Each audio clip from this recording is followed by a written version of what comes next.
코로나 시대가 사회 여러 분야에 큰 타격을 주었지만 교회가 입은 상처와 어려움이 다른 어떤 분야보다 더 치명적이라는 그런 생각이 듭니다. 비록 오늘부터 우리 교회도 이 친교실을 개방하지만 그동안 교우들이 함께 밥을 먹지 못한 것이 저는 개인적으로 가장 큰 충격이 아니었는가 그런 생각을 합니다. 교회가 예배만 드리면 됐지 밥 먹는 게 무엇이 그리 중요한가 생각할 수 있지만 이 교회 공동 식사는 단순히 공동체의 문화나 취향의 문제가 아니라 신학적으로 결코 양보할 수 없는 매우 중요한 의미를 담고 있습니다. 인간은 기억을 통해서 자신과 공동체의 정체성을 만들고 유지하고 발전시킵니다.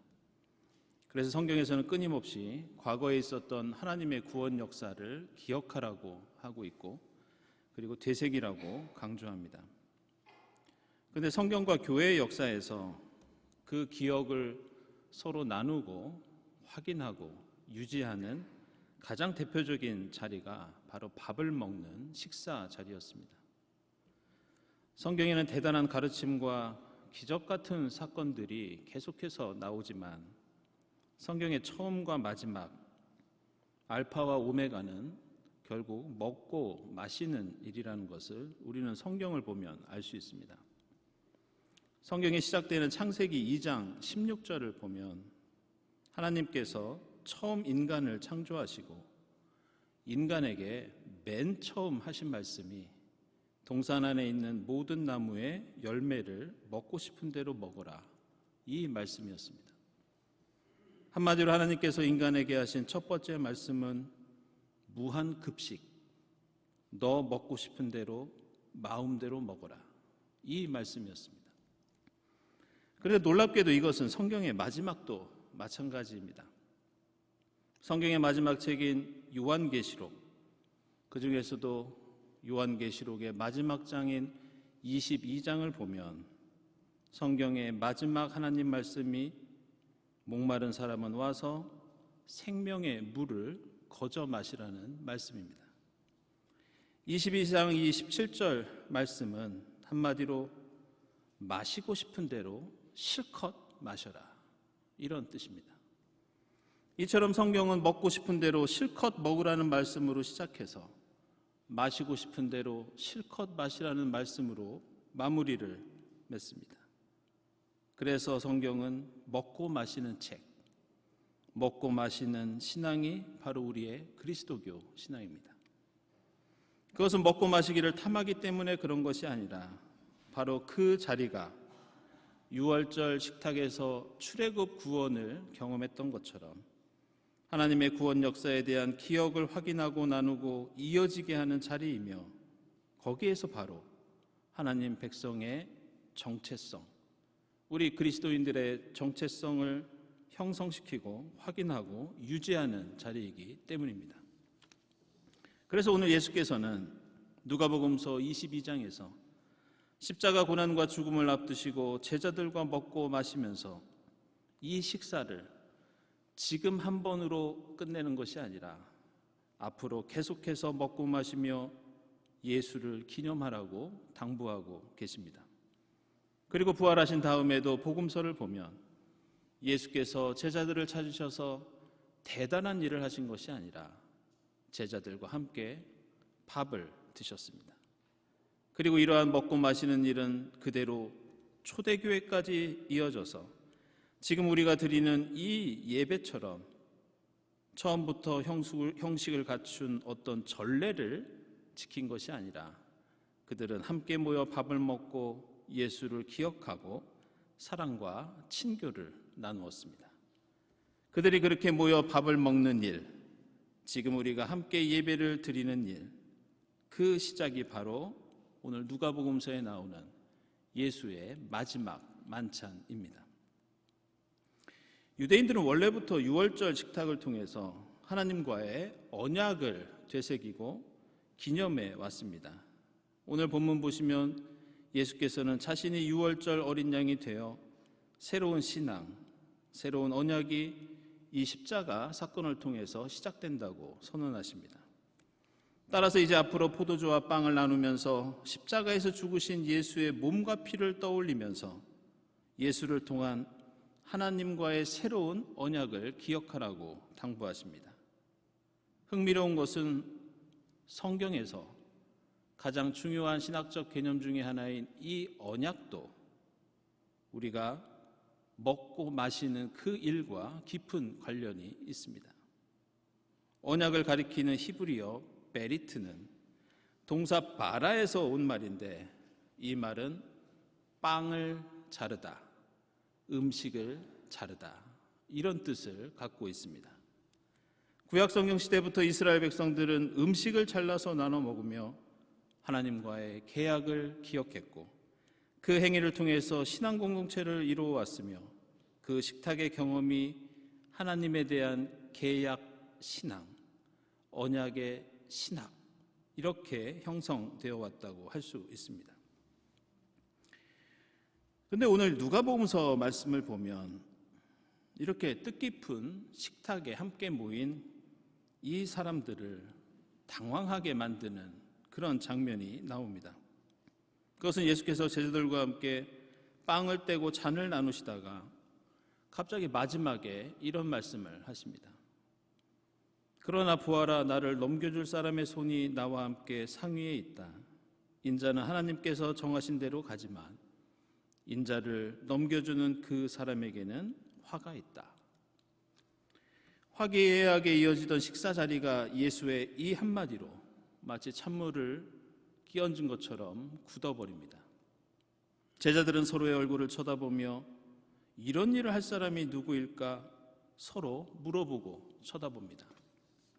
갑자기 예수를 배반할 사람이 이 식탁에 있다는 이 말씀은 이 식탁이 예수를 따르는 사람들의 정체성임을 확인하는 자리인 것을 생각하면 이 자리에 나 예수와 다른 생각, 다른 정체성을 갖고 있는 사람이 있다. 이 식탁에 나 예수를 오해하고 있고 나 예수와 뜻이 맞지 않는 사람이 있다. 바로 이런 뜻으로 예수께서 말씀하신 것입니다. 이렇게 말씀하시면서 예수가 가진 뜻이 무엇이고 예수가 십자가 죽음을 맞게 되는 이유가 무엇인지, 예수를 배반하는 사람과 예수를 따르는 사람 사이의 그 기준이 무엇인지 오늘 본문 다음에 나오는 26절과 27절에서 이렇게 말씀하십니다. 너희 가운데서 가장 큰 사람은 가장 어린 사람과 같이 되어야 하고 또 다스리는 사람은 섬기는 사람이 되어야 한다. 누가 더 높으냐? 시중 드는 사람보다 밥상에 앉은 사람이 아니냐? 그러나 나는 섬기는 사람으로 너희 가운데 있다. 이런 말씀을 하신 이유는 당시 로마 제국이 가지고 있는 정신과 그 정신이 투영되어 있던 로마 사람들의 밥상 문화 때문이었습니다. 당시에 밥을 먹는 식사 자리는 철저하게 그 사람의 사회적인 계급과 지위와 권력이 드러나는 그런 자리였습니다. 권력이 있는 사람은 같은 식탁이라도 좋은 음식을 좋은 자리에서 자기가 먹고 싶은 만큼 마음대로 먹을 수 있었습니다. 그러나 낮은 지위의 사람은 좋은 음식에 마음대로 손을 대지 못했고 구석에 앉아야 했고 자기 먹고 싶은 대로 먹을 수가 없었습니다. 그나마 식탁에 앉아 먹을 수 있는 사람은 자유인이었고 노예나 종은 시중 드는 일밖에 할 수 없었습니다. 그런데 중요한 것은 예수께서 마지막 만찬에서 지금 떡과 포도주를 제자들에게 나눠주시는 이 행동은 높은 지위에 있는 사람이 식탁에서 하는 행동이 아니었습니다. 스승이 제자들에게 하는 행동이 아니라 그 사회의 종이나 노예가 주인들을 시중들기 위해서 하는 행동, 그것을 지금 예수가 마지막 만찬에서 하고 있습니다. 그래서 27절에서 밥상에 앉은 사람이 높으냐, 시중 드는 사람이 높으냐 물으시면서 나 예수는 섬기는 사람으로 노예처럼 너희 가운데 있다, 이렇게 말씀하십니다. 오늘 누가복음서 기자는 구체적으로 그 사람이 누구인지 그 이름을 밝히지 않고 있지만 오늘 예수를 넘길 것이다 라고 한 그 사람이 누구인지 우리는 잘 알고 있습니다. 바로 가롯 유다입니다. 이 복음서에는 수많은 인물들이 등장하지만 이 가롯 유다만큼 신비하고 불가사의한 그런 인물이 없습니다.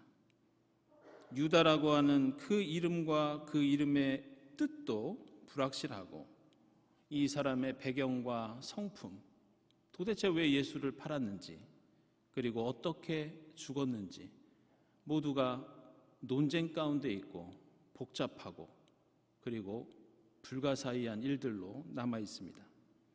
한 가지 확실한 것은 우리는 가룟 유다에 대해서 잘 알지 못하고 있고 그 사람에 대해서 너무나 평가절하하고 있다는 겁니다.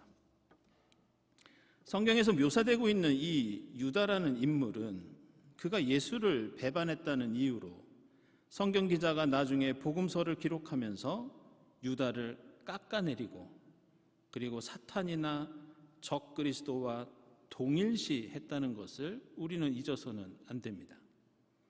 성경과 전승에 나오는 여러 가지 정황들을 살펴보면 이 가룟 유다는 우리가 생각하는 것보다 훨씬 더 똑똑하고 훨씬 더 유능하고 그 사회와 역사에 대해서 높은 의식을 갖고 있는 사람이었습니다.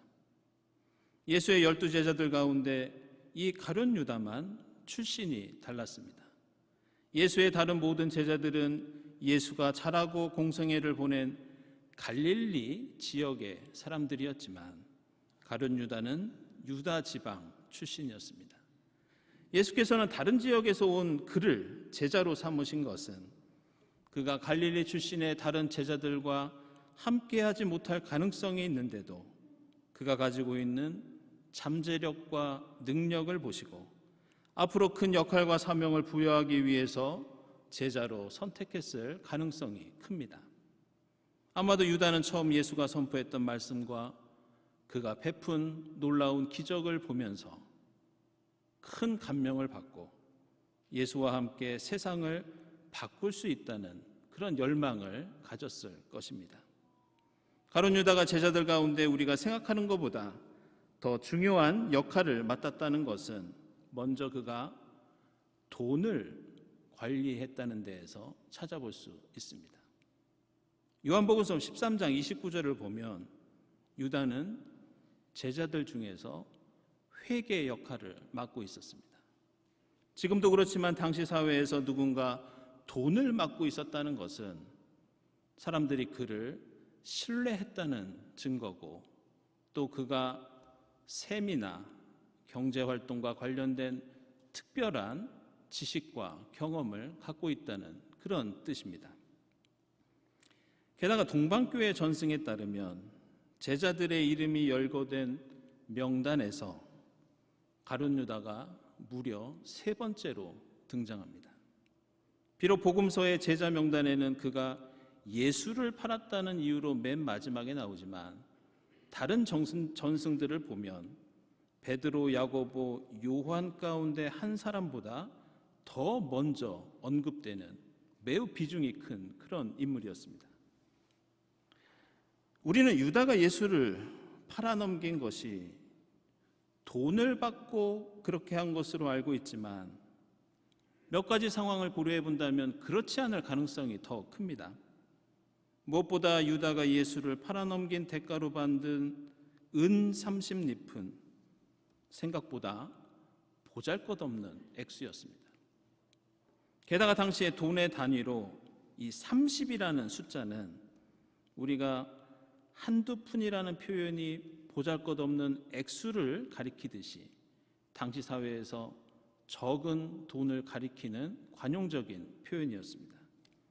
따라서 가룟 유다가 스승을 배반하고 돈을 벌기 위해서 예수를 팔았다고 보기에는 그의 위치나 능력이나 상황을 고려할 때 그리고 돈의 가치를 생각할 때 예수를 배반했던 동기로 보기에는 무리가 있다고 할 수 있습니다. 그렇다면 가룟 유다는 왜 예수를 팔았는가? 그것은 다른 제자들도 그랬지만 그가 가지고 있던 예수에 대한 기대가 너무 컸고 그 기대가 예수와 맞지 않았습니다. 예수를 팔아넘기지 않았을 뿐이지 예수의 다른 제자들도 예수를 따라다닌 이유는 자신의 성공을 위해서였고, 어떤 사람들은 예수가 로마 제국을 물리치고 이스라엘 왕국을 세울 것이라고 생각했습니다. 당시 이스라엘 사회에는 민족주의자들 중에서 로마 제국을 무력으로 전복시켜서 독립을 쟁취하려는 사람들이 많이 있었습니다. 이런 사람들이 볼 때 예수는 너무나 한가하고 유약한 사람이었습니다. 무슨 수를 써서라도 적들을 물리치고 새로운 세상을 만들어야 하는데 예수는 맨날 원수를 사랑하라고 하고 한 뺨을 맞으면 다른 뺨도 내밀라고 권고합니다. 로마의 공물을 바치는 일 때문에 많은 사람들이 분개하고 있는데 가이사의 것은 가이사에게 돌려주라고 하고 사람들의 공분을 삽니다. 게다가 예수는 로마 제국에 협력하던 세리들과 자주 어울렸습니다. 유대인들이 볼 때 열심히 율법을 지켜서 하나님 나라를 건설해야 하는데 예수는 안식일도 제대로 지키지 않고 율법의 의미도 마음대로 뒤바꿉니다. 이럴 때 유대인들이나 민족주의자들이나 가룟 유다처럼 의식이 있고 지식이 있는 사람이라면 예수 같은 사람을 죽일 수도 있고 죽여야 한다는 말씀이 실제로 율법에 들어 있었습니다. 신명기 13장 5절을 보면 사람들을 미혹하게 하는 예언자 그리고 거짓 메시아는 하나님을 배반하게 하기 때문에 반드시 죽여서 악을 뿌리채 뽑아야 한다고 이렇게 말씀합니다. 따라서 유다는 예수를 팔아넘겨 십자가 처형이라는 극단으로 몰아넣더라도 예수가 만약 메시아라면 로마 병사들이 조롱했듯이 하늘의 천사들을 동원해서라도 그 위기를 모면할 수 있다고 생각했습니다. 만약 그렇게 하지 못한다면 메시아가 아니기 때문에 신명기 말씀처럼 죽여도 된다고 생각했을 가능성이 큽니다. 우리는 가룟 유다가 정확하게 어떤 생각으로 예수를 넘겼는지 알 수 없지만 분명한 것은 유다가 생각하는 예수, 유다가 생각하는 메시아는 예수와 달랐습니다. 유다에게는 인류를 구원하는 하나님의 우주적인 사랑이 아니라 이스라엘만을 구원하는 하나님의 편애가 필요했고, 십자가에서 희생당하는 예수의 몸과 피가 아니라 복수로 얻을 수 있는 로마인들의 몸과 피가 필요했습니다. 오늘 누가복음서에서 유다는 다른 제자들과 함께 예수의 몸과 피를 함께 나누고 있지만 예수의 말씀도 가르침도 그동안 베풀었던 어떤 기적도 이 유다의 생각을 바꾸지는 못했습니다. 그리고 지금 우리는 유다처럼 예수의 몸과 피를 기념하는 그리스도교 예배의 자리에 함께하고 있습니다. 우리에게 중요한 것은 지금 예수가 우리와 함께 있느냐 없느냐, 예수의 몸과 피를 먹고 마시느냐 이것이 아니라 예수가 우리에게 가르쳐 주신 소박하지만 무시무시한 그 가르침, 그것이 우리의 것이냐 아니냐, 이것이 중요합니다. 식탁의 높은 자리에 앉아있는 로마 사람들을 끌어내고 죽여서 내가 그 자리를 차지하고 섬김을 받는 것이 예수의 목적이 아니었습니다. 그런 세상은 끊임없이 그 자리를 차지하기 위해 투쟁해야 하고 죽고 죽이는 비극이 반복되어야 하지만 예수가 보여준 세상은 서로 종노릇하는 식탁, 섬기는 자가 큰 자가 되고 비천한 자가 높아지고 자기를 죽이려는 사람을 용서하는 세상, 바로 이것이 예수가 십자가를 향해 가는 이유이자 목적이었습니다. 초대교회는 그 예수의 정신을 본받아 칼이나 병거가 아니라 예수가 가르쳐 주신 그 식탁을 통해서 로마 제국을 복음으로, 그 식탁으로 전복을 시킵니다. 그들이 어떻게 예수의 몸과 피를 기념하는 그 식탁을 통해 세상을 정복했는지 1세기 초대교회의 기록에는 어떤 사람이 그 장면을 이렇게 묘사하고 있습니다. 또한 맞은편에는 아리스토블로가 자기 노예의 접시 위에 음식을 덜어주는 것을 보고 나는 너무 놀랐다. 음식을 덜어주는 데서 그치지 않고 주인인 자기 것과 정확히 똑같은 종류를 똑같은 양으로 그 노예의 접시에 담아주었다. 바로 이 충격적인 식사 장면, 예수가 마지막 만찬에서 보여주시고 가르쳐주신 그 섬김의 가치가 초대교회를 통해 세상에 알려졌을 때 그리스도인들은 무기와 폭력이 아니라 함께 먹고 마시는 사랑의 식탁을 통해 세상을 변화시키고 정복할 수 있었습니다. 사랑하는 여러분, 오늘 누가복음서 말씀은 가룟 유다의 구체적인 이름을 명시하지 않으면서 예수를 넘기는 사람이 너도 될 수 있고 나도 될 수 있고 우리도 될 수 있다고 경고합니다. 예수를 넘기는 사람은 은돈 30잎을 받고 예수를 파는 사람이 아니라 예수를 나의 생각과 가치와 이익에 맞추려는 사람, 바로 이들이 예수를 넘기는 사람, 예수를 배반하는 사람입니다. 종려주일 우스꽝스러운 나기 위해서 호산나를 외치는 이들과 키를 낮추고 눈을 맞추고 자신을 낮추려 했던 예수의 그 마음을 품는 여러분의 종려주일과 고난주간이 될 수 있기를 주님의 이름으로 축원합니다. 기도하겠습니다. 호산나, 저희에게 종의 모습으로 오시는 메시아 주님을 환영합니다. 저희의 좁은 생각과 작은 이익에 예수를 넘기는 이들이 되지 않게 하옵소서. 매주 드리는 이 예배를 통해 그 크신 하나님의 사랑을 깨닫고 주님과 함께 종 노릇하는 결단이 있게 하옵소서. 그 섬김을 통해 주님 뜻하신 하나님 나라 이루도록 역사해 주시옵소서. 예수 그리스도의 이름으로 기도드리옵나이다. 아멘.